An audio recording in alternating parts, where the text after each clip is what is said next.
శ్రీ కనకదుర్గమ్మ తల్లి జ్యోతిష్యాలయం స్త్రీ పురుష వశీకరణం 100% చేయబడును. వ్యాపారం, చదువు, ఉద్యోగం, పిల్లల్లో జ్ఞాపక శక్తి, రాజకీయం, ప్రేమ, పెళ్లి, సంతానం, భార్యాభర్తల మధ్య కలహాలు, కుటుంబ సమస్యలు, ఆరోగ్య సమస్యలు, ఇలా ఎటువంటి సమస్యలకైనా సరే పరిష్కారం చెప్పబడును. ముఖం చూసి, చెయ్యి చూసి ఏ సమస్యకైనా ఫోన్ ద్వారా జ్యోతిష్యం చెప్పబడును. గురువుగారి ఫోన్ నంబర్ 9099835894. ఓం శ్రీ మాత్రే నమః. ఓం శ్రీ వారాహిదేవి నమః. అమ్మవారి భక్తులందరూ కూడా నమస్కారం అండి. అమ్మవారి ఆశీర్వాదంతో, ఆ తల్లి చల్లని చూపుతో అందరూ కూడా సుఖంగా, సంతోషంగా, అష్టైశ్వర్య, ఆరోగ్య, అభివృద్ధితో ఉండాలని మనస్ఫూర్తిగా కోరుకుంటూ ఈరోజు ఈ వీడియోని మొదలు పెడుతున్నాను. ఈరోజు వీడియో ఏంటంటే 2 అక్షరాల బీజ మంత్రాన్ని కనుక మీరు మనసులో 3 లేదా 5 లేదా 11 సార్లు లేదా 21 సార్లు కానీ ఇట్లా మీ ఇష్టం అన్నమాట. మీ ఓపిక, మీకు ఎప్పుడు ఖాళీగా ఉండి ప్రశాంతంగా ఉంటారో అలా ఆ సమయంలో మీరు ఈ మంత్రాన్ని అనుకున్నది అయ్యేదాకా మీ మనసులో చెప్పుకుంటూ ఉన్నట్టయితే మీకు అనుకున్న పని ఏదైతే ఉందో అది త్వరగా జరుగుతుంది. అంత అద్భుతమైనటువంటి రిజల్ట్ అనేది ఇస్తుందన్నమాట. దీన్ని బీజ మంత్రం అని అంటారు. ఈ మంత్రం చాలా చాలా శక్తివంతమైనది. మనకి చాలామంది అంటే ఏదైనా ఇంట్లో రకరకాల సమస్యలు వచ్చి ఇష్టమైన వాళ్ళు పట్టించుకోకపోయినా, అప్పుడు భార్యాభర్తల మధ్య ఏదైనా గొడవలు జరిగినప్పుడు, అసలు ఇంట్లో మనశ్శాంతి లేకుండా ఉన్నప్పుడు, ఏది అనుకున్నా సరే సిన్సియర్గా ఒక అమ్మాయిని ఇష్టపడుతూ ఉంటారు. ఆ అమ్మాయి ఏంటంటే అసలు మనల్ని పట్టించుకోదు. అలాగే సిన్సియర్గా అబ్బాయిని ఇష్టపడడం, అబ్బాయిని కూడా మనల్ని పట్టించుకోకపోవడం. కొంతమందికి ఈ విషయానికి వస్తే ప్రత్యేకంగా కొన్నాళ్ళు ఇద్దరు కూడా బాగానే ఉంటారు, కానీ మొదట్లో బాగానే ఇష్టపడుతూ ఉంటారు, కానీ ఆటోమేటిక్గా కలిసిమెలిసి ట్రావెల్ చేస్తూ ఉంటారు. తర్వాత ఒకరి మీద ఒకరికి మనసు ఇరిగిపోయినవి కావండి, లేకపోతే ఎవరైనా థర్డ్ పర్సన్ వల్ల కానివ్వండి, ఇట్లా ఏదో ఒక కారణం వల్ల ఆ వ్యక్తి అనేది దూరం అయిపోతాడు. అప్పుడు ఆ వ్యక్తిలో ఉన్నటువంటి అంటే ఇంకొక వ్యక్తి ఏంటంటే వాళ్ళే కావాలని చెప్పి వాళ్ళతో గడిపినటువంటి ఆ జ్ఞాపకాలన్నిటినీ కూడా తలుచుకుంటూ ఉంటారు. అలాంటి వాళ్ళు వాళ్ళే మాకు కావాలి, వేరే వాళ్ళు మాకు వద్దు అని అలాంటి వాళ్ళు ఈ పరిహారం చేస్తే అద్భుతమైనటువంటి రిజల్ట్ అనేది ఉంటుంది. ఇలా సిన్సియర్గా ప్రేమించిన వ్యక్తి మీకు దూరం అయ్యారని చెప్పేసి వాళ్ళని దారిలోకి తీసుకురావడానికి 2 అక్షరాలు. ఈ బీజ మంత్రం ఏంటంటే 2 నిమిషాల్లో, ఒక్క మాటలో చెప్పాలంటే 2 క్షణాల్లో వారిని మీ దగ్గరికి తీసుకొచ్చి పెట్టడానికి చాలా పవర్ఫుల్గా పనిచేస్తుందన్నమాట. ఆ మంత్రం ఏంటంటే చాలా శక్తివంతమైనది. వెనకటి రోజుల్లో పోల్చుకున్నట్లయితే కొన్ని మొండి పనులు కేవలం మంత్రాల మీద చేసేవాళ్ళు, అంటే మంత్రాల మీద పని అయ్యేదనమాట. పెళ్ళిళ్ళు ఎందుకు మంత్రాలు చదువుతారంటే ఆ మంత్రాలకి పవర్ అనేది ఉంటుంది. లేకపోతే బ్రాహ్మణులకి డబ్బు ఇచ్చి మరి ఆ మంత్రాలు చదివించుకుంటారు.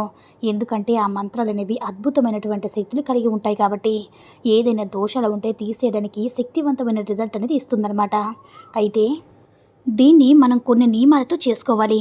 చక్కగా స్నానం చేసి పరిశుభ్రంగా ఉన్నప్పుడు మాత్రమే ఈ మంత్రాన్ని చెప్పించుకోవాలి. అంతేగాని ఆడవాళ్ళు ఏదైనా 5 డేస్లో ఉంటే అలాంటి సమయంలో చెప్పుకోకూడదు. అలా చెప్పుకోవడం వల్ల మీకు వచ్చేది ఏమీ ఉండదు. అయితే మీకు ఏంటంటే ప్రత్యేకంగా మీ యొక్క మనసులో సంకల్పం చెప్పుకొని అయితే చేసుకోవద్దు. మగవాళ్ళు చెప్పుకోవచ్చు, స్నానం చేయాలి, అంటే ఒంటి మీద మంచి దుస్తులు ధరించాలి, మంచిగా ఫ్రెష్గా ఉండాలి. అలా ప్రశాంతంగా కూర్చుండే టైంలో ఇది చేసుకోండి. చక్కగా మీరు స్నానం చేసిన తర్వాత ప్రశాంతంగా కూర్చుని చేయండి. అయితే ఆ మంత్రం ఏంటంటే దత్తాత్రేయునికి సంబంధించినటువంటి మంత్రం అన్నమాట. దత్తాత్రేయ స్వామికి మనం ఏదనుకున్నా సరే అనుకున్నది అనుకున్నట్లుగా తీర్చేటటువంటి ఆ స్వామికి సంబంధించిన మంత్రం. ఆ మంత్రం ఏమిటంటే దత్తాత్రేయ దత్తాత్రేయ దత్తాత్రేయ దత్తాత్రేయ అనేటటువంటి మంత్రం అన్నమాట. దీన్ని మీరు ఎలా చెప్పిస్తారంటే, మీరు ఏ కోరిక కోసం చెప్పుకుంటున్నారో, ఇష్టమైన అమ్మాయి మా దగ్గరికి రావాలి, మాకు ఫోన్ చేయాలనుకుంటే అమ్మాయి పేరు చెప్పుకోండి. అలా చెప్పుకొని దత్త అని పేరు రాసి, ఆ వ్యక్తి పేరు రాసి కింద ఈ బీజాక్షరాన్ని రాయాలన్నమాట. అంటే ఒక వైట్ పేపర్ మీద రాసుకోవచ్చు, లేదనుకుంటే మామూలుగా మనసులో అయినా సరే ఆ వ్యక్తి పేరు అలా రాసుకోవాలన్నమాట. ఒకవేళ అబ్బాయి పేరైనా అబ్బాయి కోసం అనుకోండి అబ్బాయి పేరు, అమ్మాయి కోసం అంటే అమ్మాయి పేరు, అలా రాసుకొని కింద దత్త అని రాసుకోవాలన్నమాట. ఆ అబ్బాయి మాకు సొంతం అవ్వాలి, మాకు ఆ అబ్బాయి దత్తం అవ్వాలి అంటే, దత్తు తీసుకోవడం అంటే సొంతం అనే ఫీలింగ్తో ఈ మంత్రాన్ని మనకి అంత పవర్ ఉంటుందన్నమాట. కాబట్టి మీరు చెప్పుకొని మనసులో 3 సార్లు కానీ అంటే 3 నుంచి 21 సార్లు, 100 సార్లు అయినా సరే మీ ఇష్టం అండి, మీ ఓపిక. 48 సార్లు, ఇలా ఎన్ని సార్లు అయినా సరే అనుకోవచ్చు. ఇలా చెప్పుకుంటే ఖచ్చితంగా డబ్బు కోసమని చేసుకోవచ్చు. డబ్బు కావాలనుకోండి, మాకు కలిసి రావాలి, మాకు డబ్బు కావాలన్నప్పుడు చెప్పుకోవచ్చు. కింద దత్తాన్ని రాసుకోండి. ఇలా చేయడం ఏంటంటే ఈ బీజాక్షరంకి చాలా పవర్ఫుల్ కదా. మీరు ఇలా చెప్పుకుంటూ ఉండగానే ఇది చాలా మంచి పర్పస్ కోసమే చేస్తారు కదా. వాళ్ళ దగ్గర నుంచి ఫోన్ రావడం కానీ, మెసేజ్ రావడం కానీ, డబ్బు పరంగా మీకు కలిసి రావడం కానీ, మీ మార్గాన్ని చూసి మీరే ఆశ్చర్యపోతారనమాట. చాలా అంటే చాలా శక్తివంతమైన మంత్రం. కేవలం 2 అక్షరాలే దీనికి పవర్ ఉంటుంది. రెట్టింపు పవర్ అన్నమాట.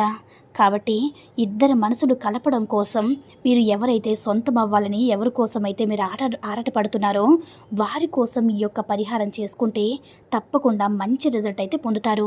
నమ్మకంతో చేసుకోండి. అద్భుతమైనటువంటి రిజల్ట్ మీ సొంతం చేసుకోండి. ఈ వీడియో కనుక నచ్చినట్లయితే లైక్ చేసి షేర్ చేయండి. మరిన్ని వీడియోస్ కోసం మన ఛానల్ని సబ్స్క్రైబ్ చేసుకుని మాకు కొంచెం సపోర్ట్ చేయండి. ధన్యవాదములు.